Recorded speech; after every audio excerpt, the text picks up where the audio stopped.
গ্রীষ্ম বর্ষা পিনিতি ভরসা। হ্যাঁ, পিনিত শপিং সিটি। নমস্কার, আপনারা দেখছেন হুগলি আপডেট। আপনাদের সঙ্গে আমি উষা। আসছি খবরে। সাত সকালে ভয়াবহ আগুন। কলকাতা এজরা স্ট্রিটে দাউ দাউ করে জ্বলছে একের পর এক দোকান। ভয়াবহ অগ্নিকাণ্ড কলকাতায়। এদিন ভোরে এই অগ্নিকাণ্ডের ঘটনা ঘটে লালবাজারের কাছে এজরা স্ট্রিটের একটি গুদামে। দ্রুত আগুন ছড়াচ্ছে। ঘটনাস্থলে পৌঁছেছে দমকলের অত্যন্ত 20টি ইঞ্জিন। আগুন নিয়ন্ত্রণে আনার চেষ্টা চলছে। বিপুল ক্ষয়ক্ষতির আশঙ্কা রয়েছে। এদিন ভোর 5:26 নাগাদ এজরা স্ট্রিটের একটি বহুতলের গুদামে আগুন লেগে যায়। প্রথমে আগুন লাগে বৈদ্যুতিক যন্ত্রপাতির গুদামে। সেখানে বৈদ্যুতিক সামগ্রী ছাড়াও মজুদ ছিল প্রচুর বৈদ্যুতিক তার। ফলে দ্রুত আগুন ছড়িয়ে পড়ে। এই বহুতল থেকে কালো ধোঁয়া বেরোতে দেখেন পথ চলতি মানুষ। খবর দেয়া হয় দমকলে। নিমেষে ছড়িয়ে পড়ে আগুন। একের পর এক দোকানে গ্রাস করতে থাকে আগুনের লেহিহান শিখা। চারদিক ঢেকে যায় কালো ধোঁয়ায়। খবর পাওয়া মাত্রই ঘটনাস্থলে পৌঁছায় দমকলের 20টি ইঞ্জিন। ঘনবস্তি এলাকা হওয়ায় পরিস্থিতি হাতের বাইরে বেরিয়ে গিয়েছে। গুদাম থেকে পাশের আবাসনেও ছড়িয়ে পড়েছে আগুন। একাধিক বাড়িতে আগুন ছড়িয়ে পড়েছে বলে খবর। ভিতরে কেউ আটকে পড়েছে কিনা তাও এখনো স্পষ্ট নয়। কিভাবে এই আগুন লাগলো তা এখনো স্পষ্ট নয়। পরিস্থিতি নিয়ন্ত্রণে আনতে রীতিমতো হিমশিম খাচ্ছেন দমকল কর্মীরা। মাথায় হাত ব্যবসায়ীদের। তবে বৈদ্যুতিক সামগ্রী থেকেই আগুন লেগেছে বলে প্রাথমিকভাবে মনে করা হচ্ছে। आधा से बेसी रेसिडेंशियल बिल्डिंग को कमर्शियल कर दिया गया है। सर, आपको देखिए यहाँ बगल में पे लाल बाजार फायर स्टेशन होते हुए भी ये हाल है। अगर मेयर को खुद विजिट करना चाहिए, मेयर को एक एक इलाका को देखना चाहिए। यहाँ पे पूरा पूरा का पूरा जिम्मेदारी हुकूमत का है। मरेगा आदमी मरेगा। यहाँ आधा से बेसी बिल्डिंग हम बोल रहे हैं जो रेसिडेंशियल है वो कमर्शियल कर दिया गया है। आज भी हर एक बिल्डिंग के अंदर में 100 दुकान है तो 10-20 5 आदमी इसमें रहते भी है। কৌশিক ঘোষের রিপোর্ট, হুগলি আপডেট। দলীয় নির্দেশ মেনে হুগলি চুঁচুড়ার পৌরসভার পৌর প্রধান অমিত রায় পদত্যাগ করলেন। অবশেষে পদত্যাগ করলেন চুঁচুড়া পৌরসভার চেয়ারম্যান অমিত রায়। দলের নির্দেশ মেনেই পদত্যাগ করলেন। চুঁচুড়া সদর মহকুমা শাসক অয়ন নাথের কাছে পদত্যাগ পত্র জমা দেন তৃণমূল চেয়ারম্যান। 8 দিন আগে জেলার নেতৃত্ব অমিত রায়কে চেয়ারম্যান পদ থেকে ইস্তফা দিতে বলেছিল। একই সঙ্গে বাঁশবেড়িয়ার পৌরসভার চেয়ারম্যান আদিত্য নিয়োগীকেও পদত্যাগ করতে বলা হয়। বাঁশবেড়িয়ার চেয়ারম্যান আগেই পদত্যাগ করেছিলেন। আজ করলেন চুঁচুড়ার পৌরসভার চেয়ারম্যান অমিত রায়। গত লোকসভার নির্বাচনে দুটো পৌরসভা এলাকাতেই হারতে হয়েছিল তৃণমূলকে। সেই কারণেই দল 2 চেয়ারম্যানকে সরিয়ে দেওয়ার সিদ্ধান্ত নেয়। দলের নির্দেশেই তিনি পদত্যাগ করছেন বলে পদত্যাগ পত্রে উল্লেখ করেন অমিত রায়। আমি চিঠি পেয়েছি তো তার থেকে এখনো 7 দিন হতে বাকি আছে, কিন্তু আমি ওই ওনার চিঠিটা 8 দিনের মাথায় দিলাম, কারণ কালকে আমি দিতে পারতাম কিন্তু ওই আমাদের মায়না টায়না হয়নি, সেই জন্য কিছু শৈশাবুদ ইত্যাদি বাকি ছিল, সেই জন্য আজকে উইকে লাস্ট দিনের ছুটি দিয়েছি। দলের নির্দেশ নেই। হ্যাঁ, ওনাকে বলেছিল যে পথ ধরে বসে আছে, এখন পর্যন্ত ইস্তফা দিচ্ছেন না। কি বলছি, কেন পথ ধরে বসে থাকবো? কিছু নিয়ে আসিনি, কিছু নিয়ে যাব না। জন্মালে মরতে হয়, আর পথ তো চিরস্থায়ী হতেই পারে না। অর্থাৎ এসব যারা বলে অর্বাচীন, কি বলবো, তাদের উত্তর হয় না। এখনো তো আপনার পর্যাপ্ত সময় ছিল, পুরো সময়সীমা তো পার হয়নি, মাঝপথে 1 বছর কয়েক মাস ছিল, তার আগেই রিজাইন দিতে হবে। হ্যাঁ, সে দল বলেছে। শোনা যাচ্ছে যে আপনি যে প্রসেসিং হয়েছে, মানে পুরো মুক্তি বা এই সমস্ত জায়গা থেকে কোনো অর্ডার আসেনি যে আপনাকে রিজাইন করতে হবে? না, সে তো দলের সভাপতি লিখেছেন যে এটা রাজ্যের নির্দেশে এটা হচ্ছে, দলের জেলার সভাপতি, তো সেটাই মেনে নিয়েছি। আর ওপরের নির্দেশের তিনি নিশ্চয়ই কারণ সবার সাথে কথা বলেই করেছেন। এই পদ্ধতি না, আমি সেই পদ্ধতির কথা বলতে পারবো না। দলের সভাপতি যেহেতু জেলার সভাপতি রাজ্যের নাম নিয়ে করেছেন, অর্থাৎ আমি ওসব চ্যালেঞ্জ করতে যাবো কেন? ওসব প্রশ্ন দিয়ে লাভ নেই। হ্যাঁ, বললাম তো যে অব্যাহতি পেলাম, এটাই বলতে পারি। আপনার যারা শুভাকাঙ্ক্ষী, আপনার সাথে যারা থাকে, তারা অনেকেই চুচুড়াবাসী অনেকেই বলছেন যে বিধায়ক পদের জন্য হয়তো অমিত রায়কে দেখা যাবে, কি মনে করছেন? না, আমি ওসব দল যেটা মনে করবে সেটা করবে। আমি কি দেখা যাবে কি দেখা যাবে না প্রিয়াজামশন করে কোনো লাভ নেই। বিধায়ক পদের জন্য যদি পদপ্রার্থী করে, আপনি কি? দল যেটা করবে সেটা হবে, এটা তো আমার মতের ওপরে হবে না। দল যেটা করবে সেটাই হবে, সেইভাবেই কাজ করব, সারা জীবনই তাই করেছি ছাত্র জীবন থেকে। যেটা দেখা যাচ্ছে কোনো রকম কারণ দর্শান নেই। কারণ কিছু দর্শাবো কেন, আমি দলের নির্দেশে হয়েছে সেটাই লিখেছি। দলের নির্দেশও দেখেন।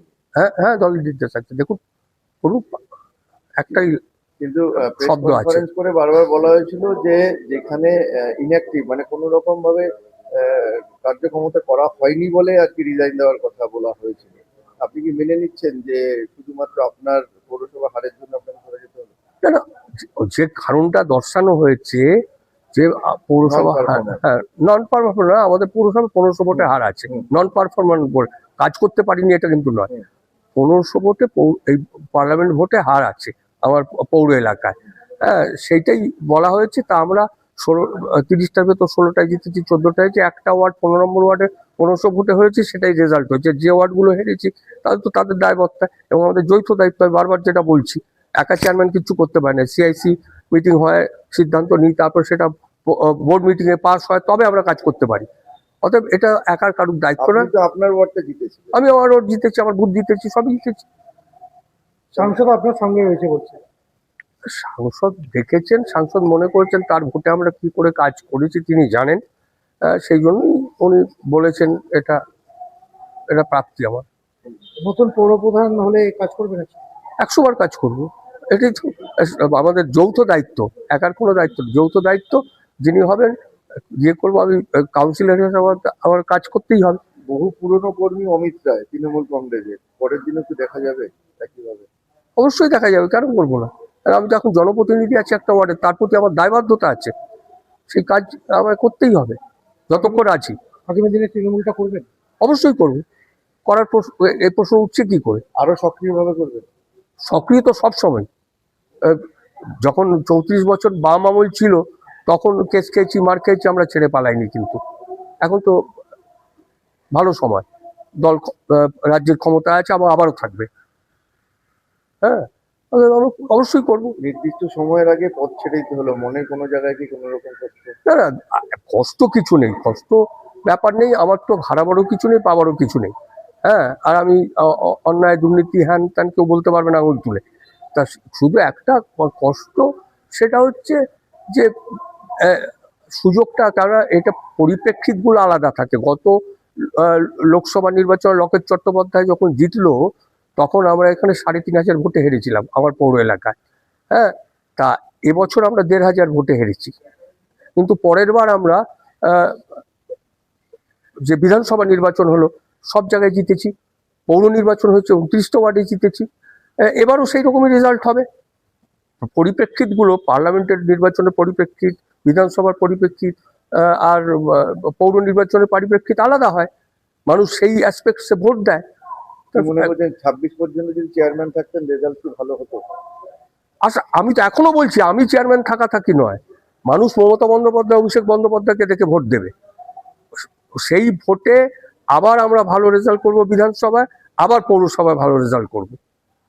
আমি ব্যক্তি কেউ নয়। নতুন যে চেয়ারম্যান আসছে তার উদ্দেশ্যে কি বলবেন? আমরা সার্বিকভাবে সহযোগিতা করব যিনি হবেন। হুগলি থেকে চন্দ্রনাথ দত্তের রিপোর্ট, হুগলি আপডেট। পান্ডুয়া থানার পুলিশ গোপন সূত্রে খবর পেয়ে 62 কেজি গাঁজা উদ্ধার করলো। গোপন সূত্রের খবরের ভিত্তিতে বিশাল পরিমাণ গাঁজা উদ্ধার করল পান্ডুয়া থানার পুলিশ। শুক্রবার পান্ডুয়ার বেরেলা কোচমালি গ্রাম পঞ্চায়েতের বোরাগড়ি বালির খাত অঞ্চল থেকে মোট 62 কেজি নিষিদ্ধ গাঁজা বাজেয়াপ্ত হওয়ায় এলাকায় ব্যাপক চাঞ্চল্য ছড়ায়। পুলিশ সূত্রে জানা গেছে, ওই এলাকার বাসিন্দা বিশ্বজিৎ ঢালি ওরফে ছোট ঢালি দীর্ঘদিন ধরে বেআইনি গাঁজা ব্যবসার সঙ্গে যুক্ত ছিল। বিশেষ সূত্রে তথ্য মিলতেই হুগলি জেলা গ্রামীণ পুলিশের বৈচি ফাঁড়ির ওসি উজ্জ্বল ঘোষ প্রথমে ওই এলাকায় তল্লাশি অভিযান শুরু করেন। প্রাথমিক তল্লাশিতে কিছু গাঁজা উদ্ধার হওয়ার পর পান্ডুয়া থানার ভারপ্রাপ্ত আধিকারিক পলাশচন্দ্র বিশ্বাসের নেতৃত্বে বড় পুলিশের দল ঘটনাস্থলে পৌঁছায়। এরপর বাড়িটির একাধিক ঘরে তল্লাশি চালিয়ে 2 বস্তা থেকে প্রায় 62 কেজি গাঁজা উদ্ধার করে পুলিশ। খবর পেয়ে ঘটনাস্থলে পৌঁছান হুগলি জেলা গ্রামীণ পুলিশের DSP crime Abhijit Sinha Mahapatra, CI Mogra Soumen Biswas, Pandua থানার ওসি পলাশচন্দ্র বিশ্বাস সহ আরো বহু পুলিশ আধিকারিক। পান্ডুয়া বিডিও শ্রাবন্তী বিশ্বাসের উপস্থিতিতে উদ্ধার হওয়া গাঁজাগুলি আইন অনুযায়ী বাজেয়াপ্ত করা হয়। এরপর অভিযুক্ত বিশ্বজিৎ ঢালিকে গ্রেপ্তার করে পান্ডুয়া থানার পুলিশ। স্থানীয় বাসিন্দারা পুলিশের এই উদ্যোগকে সাধুবাদ জানিয়েছেন। এই ঘটনার সঙ্গে আর কেউ যুক্ত আছে কিনা সেই দিকটি খতিয়ে দেখে বৃহত্তর তদন্ত শুরু করেছে পান্ডুয়া থানার পুলিশ। কিছুই নয়, আমাদের এনডিপিএস অ্যাক্টে বেশ কিছু এখানে ক্যানাবিস ধরা পড়েছে এবং সেটা পুলিশের প্রেজেন্সে, এবং আমি অ্যাজ এ ম্যাজিস্ট্রেট এখানে আমাকে যেরকম মহকুমা শাসক নির্দেশ দিয়েছিলেন, তো আমার প্রেজেন্সে এটা সিজার হলো এবং এরপরে যা আইনি যা যা ব্যবস্থা আছে সেগুলো। মানে কতটা মাল ছিল এখানে? এক্স্যাক্টটা আমি বলতে পারছি না, but close two around 60 KGs মতন ছিল। আর ম্যাডাম গ্রেপ্তার কতজনকে করা হয়েছে? গ্রেপ্তার বা আটক কাকে করা হয়েছে? করা হয়েছে, আপনার এই ডিটেলসগুলো কাইন্ডলি পুলিশ অথরিটি থেকে নেবেন। আমি ব্যবসা করতে কোনোদিন বলিনি স্যার, আচ্ছা, আমি কোনোদিন করিনি, করতে চাইও না। এখন ওই যে নিয়ে গেছে, আমার 4-5টা কিস্তি আছে, ঠিক আছে, আমি কি করে জানি না। আমার ছোট একটা মেয়ে আছে, আমার একটা ছেলে আছে 14 বছর না 20 বছর, তার পেটে পাথর হয়েছে, কালকে রিপোর্ট করলো। কি ব্যবসা করতেন উনি? উনি তো যা আপনি যা চেয়েছেন তাই, আমি জানতাম না। আমার সাথে যখন ফোনে একটু কথা হল, তার কোনো কথা না স্যার, আমার বাড়ি কোনদিন যায়নি। আপনার কি হয়? ওনার স্বামী। এখন কি পুলিশ ওনাকে আটক করলো? পান্ডুয়া থেকে সুমন চক্রবর্তী রিপোর্ট, হুগলি আপডেট। বাংলার নাগরিকদের অধিকার থেকে আইন বিরুদ্ধ পদক্ষেপের প্রতিবাদে হুগলি জেলার আইনজীবীদের কর্মশালা। কেন্দ্রীয় সরকারের এসআইআর নীতি ও বাংলার মানুষকে নাগরিক অধিকার থেকে বঞ্চিত করার সম্ভাবনার বিরুদ্ধে জোরালো প্রতিবাদের সরব হলেন হুগলি জেলার আইনজীবীরা। হুগলি জেলার তৃণমূল লিগাল সেলের উদ্যোগে শনিবার চুঁচুড়া সিটি ক্লাবে আয়োজিত হয় এই গুরুত্বপূর্ণ আইনজীবী প্রতিবাদ সভা। সভায় উপস্থিত আইনজীবীরা স্পষ্ট বার্তা দেন, বাংলার একজন বৈধ ভোটারকেও অবৈধ হতে দেব না। যদি কেন্দ্রীয় সরকার এমন গণতান্ত্রিক পদক্ষেপ করে তাহলে আরো বৃহত্তর আন্দোলন গড়ে উঠবে। উচ্চ পর্যায়ে নেতৃত্বের উপস্থিতি আজকের এই সভায় আলোচনা গুরুত্বপূর্ণ নেতৃত্ববৃন্দ থেকে শুরু করে জেলার বিশিষ্ট আইনজীবীরা উপস্থিত ছিলেন। তাদের মধ্যে উল্লেখযোগ্য চন্দ্রিমা ভট্টাচার্য, আইনজীবী ও শ্রীরামপুরের সাংসদ কল্যাণ ব্যানার্জি, জেলা পরিষদের মেন্টর ও কর্মাধ্যক্ষ সুবীর মুখার্জি ও কর্মাধ্যক্ষ নির্মাল্য চক্রবর্তী, মৎস্য ও পাড়ির হুগলি জেলা তৃণমূল যুব সভাপতি অনিত কুমার দাস, তৃণমূল লিগাল সেলের প্রাক্তন চেয়ারম্যান ও বর্তমান সদস্য উজ্জ্বল চক্রবর্তী, বিশিষ্ট আইনজীবী। এছাড়াও জেলার আইনি মহলে বহু আইনজীবী ও কর্মীরা এদিনের সভায় উপস্থিত ছিলেন। আইনমন্ত্রী চন্দ্রিমা ভট্টাচার্য কড়া ভাষায় সমালোচনা করে বলেন, আপনারাই বলুন যে যেদিনকে ভোট হয়েছিল সেদিন তার আগের দিন ব্লাস্ট, 11 তারিখের আগে ব্লাস্ট হয়েছে।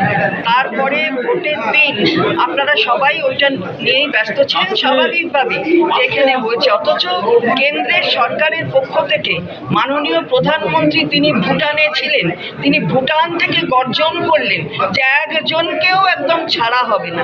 তারপরেও কিন্তু হয়ে যাচ্ছে একটার পর একটা, শ্রীনগরে হচ্ছে, অন্য জায়গায় হচ্ছে, তো এর জবাবটা কে দেবে? কাদের হাতে এটা?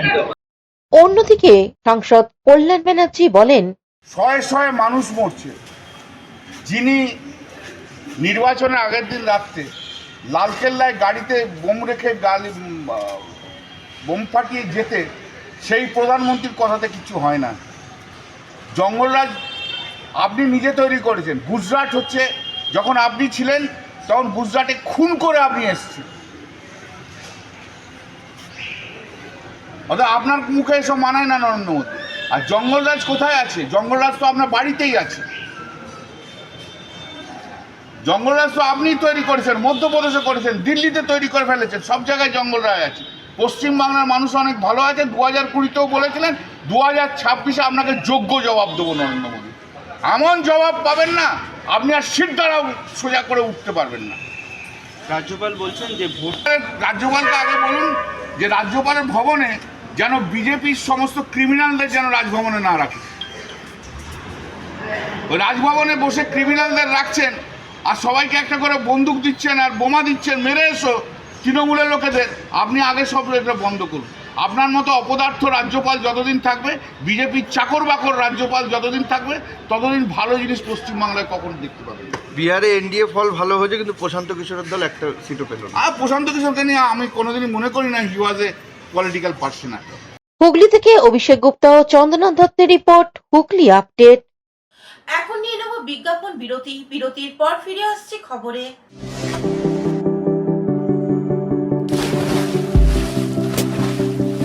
Fasten your seatbelts as you take a tour around your marine wonderland.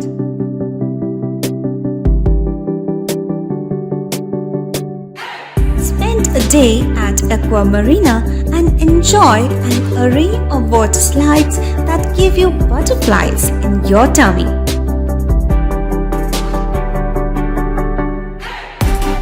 Aqua Marina is a holistic weekend destination for friends, family, and couples and offers magic to soothe your body, mind, and soul.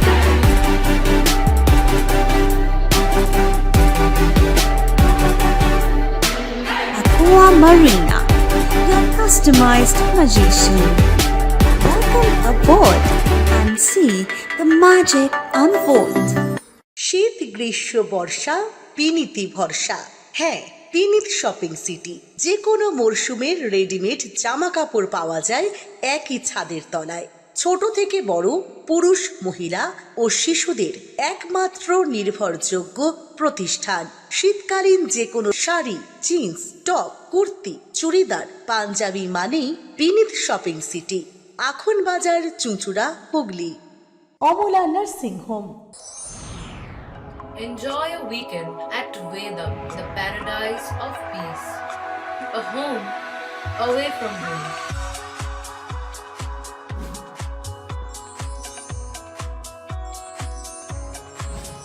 See yourself resonating with the nature.